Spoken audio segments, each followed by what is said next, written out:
ងូទឹកប្រចាំថ្ងៃជាមួយនឹងទឹកដែលស្អាតដោយមិនខ្វល់ខ្វាយពីមេរោគបាក់តេរីតទៅពេលដែលត្រូវផ្លាស់ប្ដូរមកប្រើប្រាស់ជាមួយនឹងម៉ាស៊ីនងូទឹកក្តៅ Panasonic U Series ហើយនេះបានបំពាក់មកជាមួយនឹងប្រព័ន្ធសុវត្ថិភាពរហូតដល់9ចំណុចសំខាន់ការពារការឆក់ការពារភ្លើងឆេះការពារការឡើងកម្ដៅខ្លាំងពេកការពារការរលាកស្បែកនិងប្រឆាំងជាមួយនឹងបាក់តេរី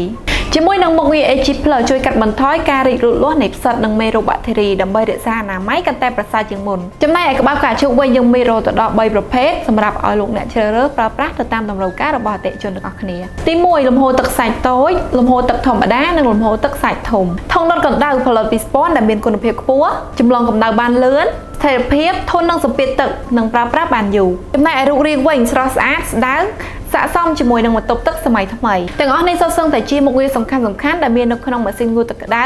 Panasonic U Series បើសិនជាលោកអ្នកទាំងអស់គ្នាកំពុងតែស្វែងរកជាមួយនឹងម៉ាស៊ីនងូទឹកក្តៅ U Series របស់ម៉ាក Panasonic លោកអ្នកអាចស្វែងរកបាននៅគ្រប់សាខាទាំងអស់របស់ក្រុមហ៊ុន Sushi Miko